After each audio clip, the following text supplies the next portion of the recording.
in your church, in your churches, in your respective churches, we're going to look at 2 Timothy 2 1 through 6. You can turn to that.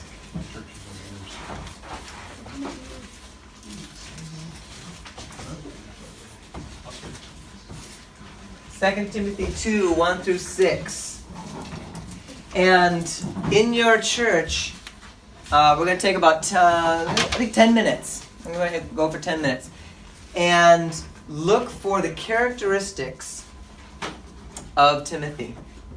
So what characteristics of Timothy? So we're talking about Timothy's and wanting to find Timothy's. God provided Paul a Timothy. Literally his name was Timothy. But he wants to provide us Timothy's as well. And so what kind of a person is Timothy? What kind of a character? So looking at those verses and 10 minutes? Does that sound good, David? Sure. All right, let's go for 10 minutes then. All right, so I'd like to hear from you guys. So what did you find? What are characteristics of literally Timothy, but also a Timothy? What are characteristics of a Timothy? Popcorn or? Sure. Oh, poor Denise.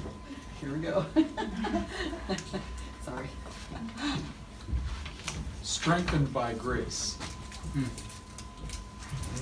Someone who is strengthened by grace. What else? Hardworking. Chuck was pointing out that all three of those examples, they're all hardworking people. Perseveres in suffering. Perseveres in suffering, is that what you said? Soldier. Doing his best.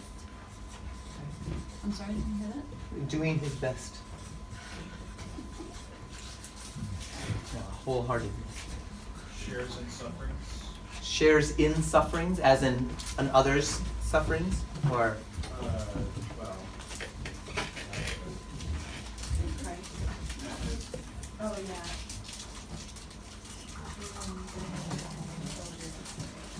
Shares in suffering as a good soldier of Christ Jesus. okay. Okay, what else did you find? A witness to faithful men. Witnesses to faithful men.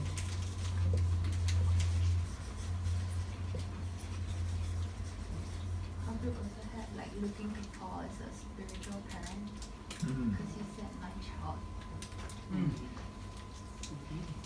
Maybe in a word, maybe teachable. Would that be a faith? Would that be okay, or do you mean even more than that? Yeah, with his posture. Teachable. Teachable? I'm just trying to save her extra. Yes. Right. The grace of Jesus.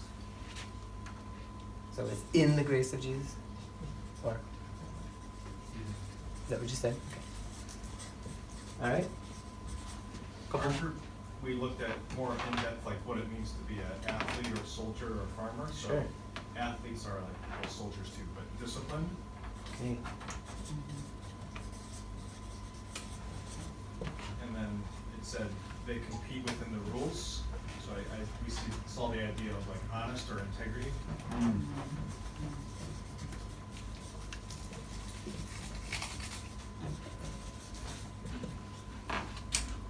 Something that our church was looking, kind of digging into that, competing according to the rules. What would that look like in the spiritual realm?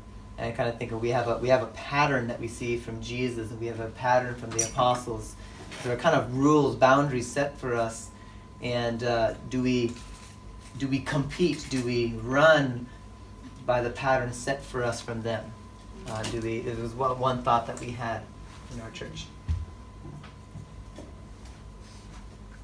Anything Did we else? say, oh, go ahead. No, I was just going to say, Did what? we Anything say- else? I can't see, but Oh. did we already say they multiplied? Not yet. Thank you. So verse Verse 2. Verse 2, yes, multiply. Not tangled in the affairs of life. Unentangled. Unentangled, yeah. Oh, sorry.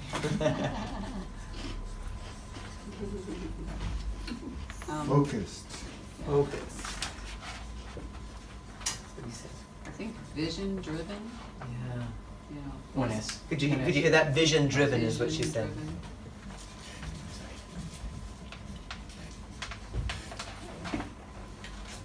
Maybe one or two more. A soldier is sacrificial, Amen. and they're also like quick to obey the commander. Quick to obey. All right. Farmers sow seed and keep an eye on the harvest. So a sower and Harvester. eye for the harvest. Mm. An eye for the harvest. I love that. Yeah.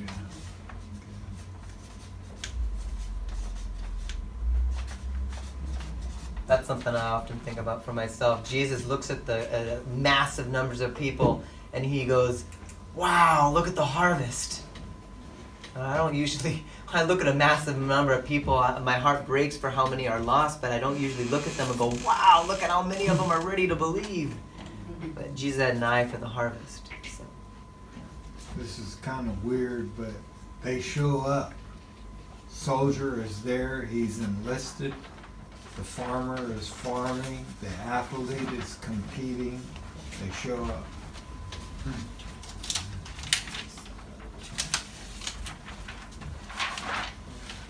Okay. All right. Awesome. Great. So we see these themes in Timothy. We need to be looking for Timothy's. So as you're sharing the gospel, as you see people respond, as you begin to disciple, you're looking for Timothy's. You're looking for Timothy's. And so there's a acronym. Okay. Let me just do this. So looking for Timothy's.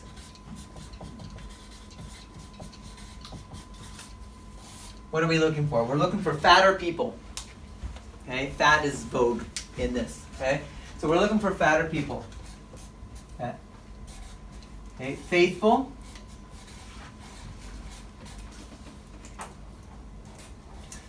Available.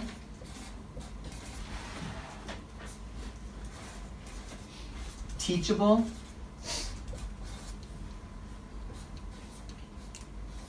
And reproducible, or reproducing. I think this would be the word. Yeah.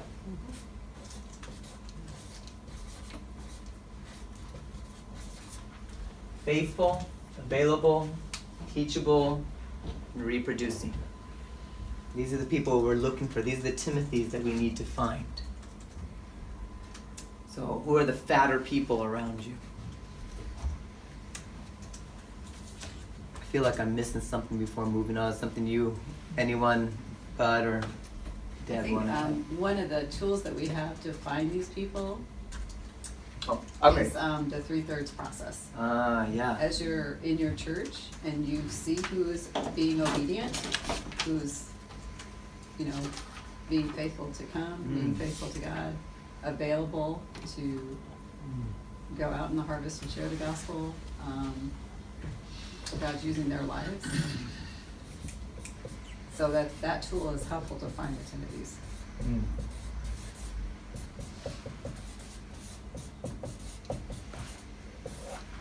So the next part is, how do we equip? So we find these Timothys, how do we equip these Timothys? And there's another fun acronym here. So we use the word MAWL. So it's a M-A-W-L. So the first one is model. So you find a Timothy, you model for them. You show them how to do that. So you model for them. And then you assist them in modeling for someone. So you model for them and then you assist as they model. And then the goal after that is you watch them assist in modeling someone. So you want to watch.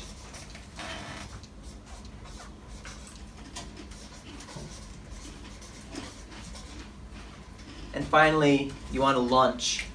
So leave, launch. The idea is you begin to step out of the picture because now they are watching the next person assist the next person, modeling for the next person. And that at that point you're able to step out of the picture because it's starting to just move on its own. It's starting to go, and you're able to move on to the next Timothy in a sense. So M, model, A, assist, W, watch, L, launch, maul. We want to maul people. Okay. Any quick question? I know. Any quick question on this right here, or on fatter people, faithful, available, teachable, reproducing, or maul, model, assist, watch, and launch. But So David talked about how using the 3/3 is a good filtering mechanism for all of this. Along with that, we often say that the gospel is a great filtering tool. And what I mean by that is that just like we've been doing during lunchtime, we've gone out and shared the gospel. We're looking for people who say yes. Just like author found Miss on, she said yes, and she's proceeding through, growing in Christ. The second filter, though, is just like when we taught you the one-on-one, we taught you something. Now we're looking to see who is going to actually go share the gospel with somebody else. So we gave you a tool. Are you going to be obedient using this tool or some other gospeling tool? And so you can use the gospel both to find the initial believer, but also to find who's going to be obedient. I want to say too, or just, so Chuck's sort of technically the lead trainer in the last 4 days. How much has he talked in the last couple of days? Not much. It's always profound when he does. But actually, Caleb just learned this in Nagoya 4 days ago. on Tuesday? Tuesday. Yes. And so he's got it, and Chuck's got him up there. But we're all. Anyway, I just think you're modeling really well. Model, assist, watch, launch. So I don't know if you can see in the corner over there. Maybe if you just step over if you can't. There's one other. If you don't remember all these acronyms, that's fine. Mainly, it's just the principle that we want you to get here. When we're talking about, I've been whammed. I've gotten to the point. I think that would be the correct usage of that. So when you start seeing this passed on and on and on, so the goal is to model, assist, watch, and launch. And so the next person that you did that with, they now are starting to model, assist, and then watch and launch. That third person who is modeling, and then they will move on to assist and watch and launch. Now you've got to this point. And we've already, just in this week, like David mentioned, starting with Nagoya to here, we've had this progression. Becky and Rebecca getting up here, myself getting up here, and doing this for you all is part of this whole process here. But who did you learn this from? Chuck. So Chuck modeled to Bud. I learned it from Bud. I'm teaching you. So right now, I am modeling for you. Bud,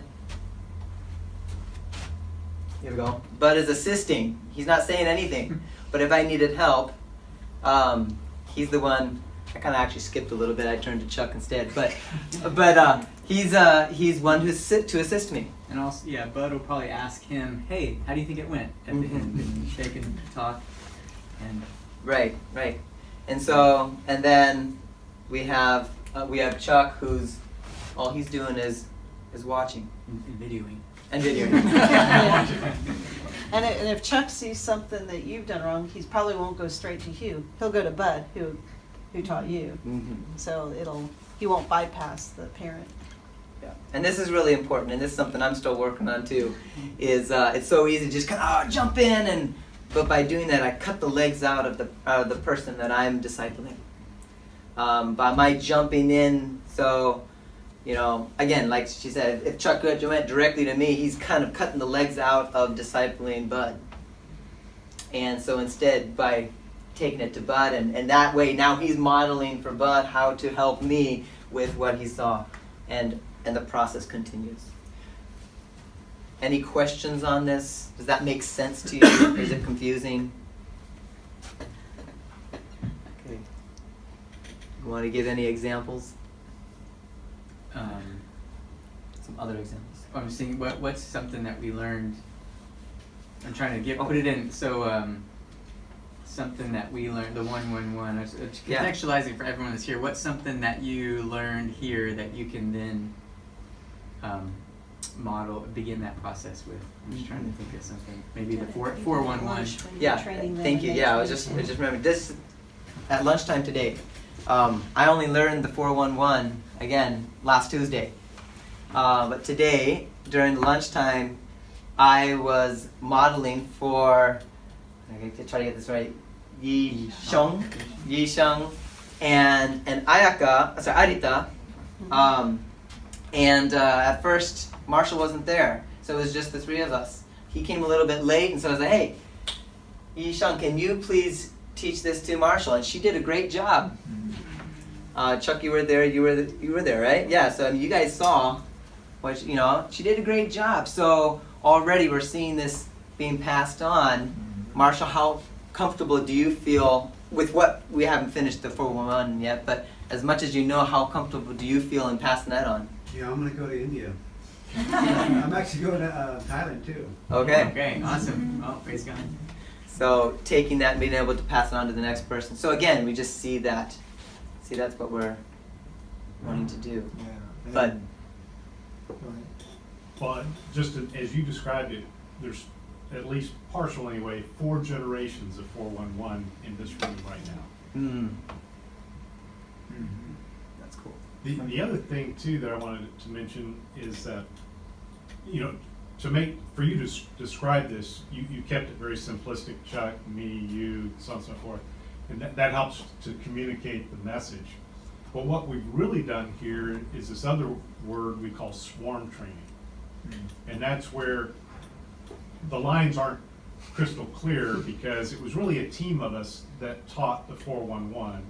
And then it's been a team that has taught it again a couple of days ago. And so it's really a team effort.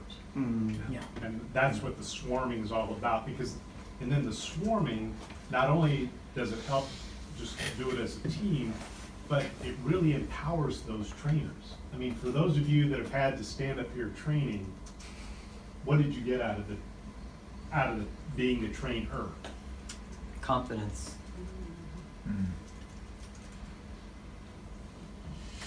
One more thought to jump on that is that this training has been in English, partially because there's a lot of material here. We went 4 days in order to get it in all in English, but the goal is that really they're passing the baton to us so that those of us that are bilingual in the room can pass it on to Japanese. But everything's so usable that every session so far there's a lot of inductive Bible study, things like that, so that we could take that and pass it on to others. But with that said, I do want as soon as possible to do this training again with Japanese, and any one of you that have been here can come with me. So, or do it, whatever it looks like, whether it's an online training or a in-person training. Let's repeat, because I think the more people that understand these principles up here, we'll summarize a little bit. In Japan, the more Japanese people get a hold of multiplying gospel disciple church tools, then Japan will be reached. Where we've got people that are laying down their lives to promote the kingdom using simple tools that are passing on. So anyway, so let's do a round 2 swarm training soon with these things if anybody's interested. So Okay. All right. Any other questions or comments? There's another stream, and then Bud pointed out multiple nations. Okay, just in this short period of time, in 7 days, we trained Team Japan, and then they trained Arthur, and then Arthur led Miss Han to Christ, and train her. That's multiplying 4 times in 7 days. And that, we've seen it go to 5 generations in how many weeks? About 5 weeks. 5 weeks. We did 4 in 7 days. You can see what I say in Nagia. Nagoya. This is the fastest multiplying tool I've ever seen in 35 years of ministry. Okay. Any other comments or questions before we move on? Okay, so turn to the person next to you and explain what kind of what do you mean by looking for fatter people? What kind of Timothys are you looking for, basically?